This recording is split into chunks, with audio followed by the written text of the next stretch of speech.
വാർത്തകൾ തുടരുന്നു.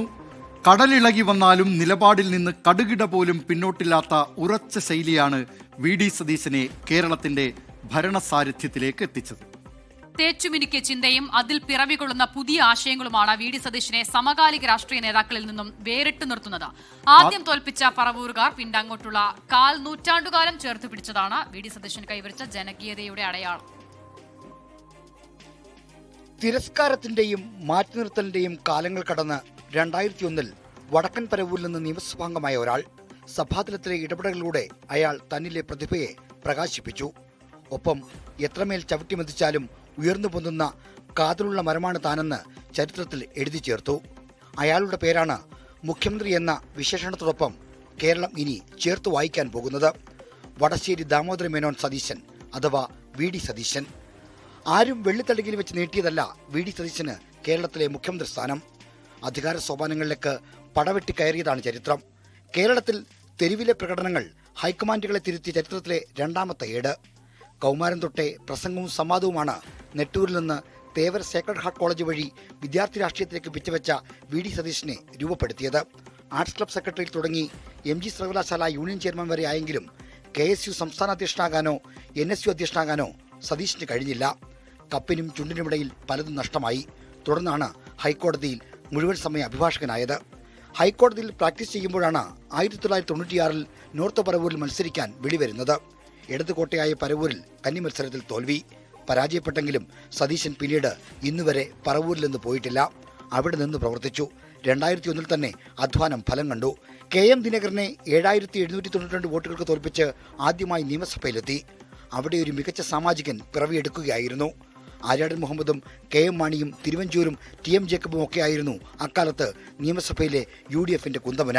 എന്നാൽ ട്രഷറി ബെഞ്ചിന്റെ പിന്നിൽ നിന്നുണ്ടായ ലക്ഷ്യവേദിയായ ഇടപെടലുകൾ സഭ ശ്രദ്ധിച്ചു, കേരളവും. അതോടെ വി.ഡി. സതീശൻ എന്ന പാർലമെന്റേറിയനെ നാടറിഞ്ഞു. പിന്നീടങ്ങോട്ട് സഭയിൽ അയാൾ നടത്തിയ ഇടപെടലുകൾ ചരിത്രമാണ്. ഏറ്റവും സങ്കീർണമായ വിഷയങ്ങളെപ്പോലും അത്രമേൽ ലളിതമായി സഭാതലത്തിൽ അവതരിപ്പിച്ചു. 2006 പ്രതിപക്ഷ നിരയിലേക്ക് വന്നപ്പോഴാണ് വി.ഡി. സതീശൻ തന്റെ പ്രഹരശേഷി പൂർണ്ണമായും പുറത്തെടുക്കുന്നത്. സഭയ്ക്ക് പുറത്തെ ലോട്ടറി സംവാദത്തിൽ ഡോക്ടർ TM തോമസ് ഐസക്കിനെ മുട്ടുകുത്തിച്ചത് വഴിത്തിരിവായി. അവിടെ നിന്ന് തുടങ്ങിയ ജൈത്രയാത്രയാണ് ഇപ്പോൾ മുഖ്യമന്ത്രി പദത്തിൽ എത്തി നിൽക്കുന്നത്.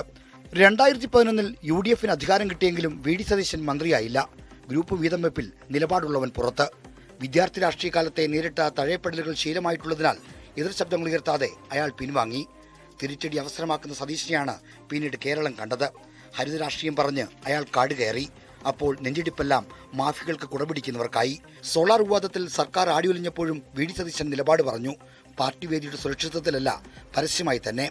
2016 അധികാരം നഷ്ടപ്പെട്ടപ്പോഴും സതീശന് മുന്നണിക്ക് വേണ്ടി പടനയിക്കാൻ മുൻനിരയിൽ തന്നെ ഉണ്ടായിരുന്നു. ഏറ്റവും കൂടുതൽ അടിയന്തര പ്രമേയങ്ങൾ അവതരിപ്പിച്ച റെക്കോർഡ് വി.ഡി. സതീശനാണ്. 2021 തോറ്റമ്പിയ UDFനെ നയിക്കാനുള്ള നിയോഗം വന്നു ചേർന്നപ്പോൾ കേരളം കണ്ടത് മറ്റൊരു സതീശനെ. തുടർച്ചയായ തോൽവിയിൽ നിരാശരായിരുന്ന മുന്നണിയിൽ ആത്മവിശ്വാസം നിറയ്ക്കുകയായിരുന്നു ആദ്യ ദൗത്യം. രാഷ്ട്രീയ തന്ത്രങ്ങൾ രൂപപ്പെടുത്തുന്നതിലും എതിരാളികളെ പ്രതിരോധത്തിലേക്ക് തള്ളിവിടുന്നതിലും മികവ് കാട്ടിയ സതീശൻ അകന്നുപോയ സാമൂഹിക ഘടകങ്ങളെ അടുപ്പിക്കാനും പരിശ്രമിച്ചു. മുസ്ലിം സംഘടനകളുമായും ക്രൈസ്തവ സംഘടനകളുമായും നല്ല ബന്ധം സ്ഥാപിച്ച സതീശൻ പലപ്പോഴും അത്തരം വേദികളിലെ മുഖ്യ പ്രഭാഷകനായി. വിഷയങ്ങളുടെ മർമ്മം കണ്ടെടുക്കുന്ന പ്രഭാഷണ ശൈലി ആരാധകരെ സൃഷ്ടിച്ചു. സ്ഥലനാമങ്ങൾ അറിയപ്പെട്ടിരുന്ന സമുദായ സംഘടനകളുടെ ആസ്ഥാനങ്ങളിലെ തിണ്ണനിറങ്ങാൻ പോയില്ല. സമുദായ ശക്തിയുടെ പിൻബലത്തിൽ അവർ നടത്തിയ വെല്ലുവിളികൾ സധൈര്യം ഏറ്റെടുത്തു. 100 സീറ്റ് നേടി അധികാരത്തിൽ വന്നില്ലെങ്കിൽ രാഷ്ട്രീയ വനവാസത്തിന് പോകുമെന്ന് കൂടി പറഞ്ഞതോടെ സതീശൻ എന്ന നേതാവ് UDFന് പുറത്തേക്കും വളർന്നു. സർവ്വസന്നാഹങ്ങളോടും തെരഞ്ഞെടുപ്പിനെ നേരിട്ട ഇടതുമുന്നണിയെയാണ് ജനം വനവാസനയച്ചത്. പുതിയ കാലത്ത് നേതാക്കൾക്ക് വേണ്ടത് നിലപാടുകളാണ് എന്നതാണ് സതീശന്റെ രാഷ്ട്രീയ ലൈൻ. എല്ലാ കാര്യങ്ങളിലും അഭിപ്രായവും നിലപാടുമുള്ള സതീശൻ സ്വന്തം MLAയുടെ തല്ലുകൊള്ളിത്തരങ്ങൾ പോലും മറച്ചുപിടിച്ചില്ല. ഒപ്പം നിന്നവർ മറുകണ്ഠം ചാടുമെന്ന് അറിഞ്ഞിട്ടും പീഡകരോട് വിട്ടുവീഴ്ച ചെയ്തില്ല. കടലിളകി വന്നാലും എടുത്ത തീരുമാനം മാറ്റില്ലെന്ന അയാളുടെ നിലപാടിൽ കുറ്റക്കാർ പാർട്ടിക്ക് പുറത്തായി. ഇതോടെ ജനനായകനായി മാറിയ വി.ഡി. സതീശൻ കേരള രാഷ്ട്രീയത്തിൽ പുതിയൊരു ശൈലി കൂടി എഴുതി ചേർത്തു.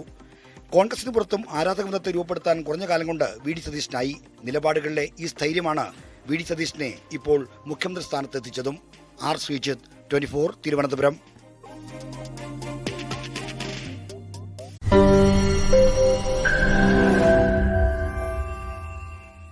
ലോകത്തെവിടെയായാലും ഏത് സമയത്തും 24 വാർത്തകളും ഓഗ്മെന്റഡ് റിയാലിറ്റി പാക്കേജുകളും എക്സ്പ്ലെയിനറുകളും വിശദമായി കാണാൻ ഞങ്ങളുടെ YouTube ചാനൽ നിങ്ങൾക്ക് സബ്സ്ക്രൈബ് ചെയ്യാം.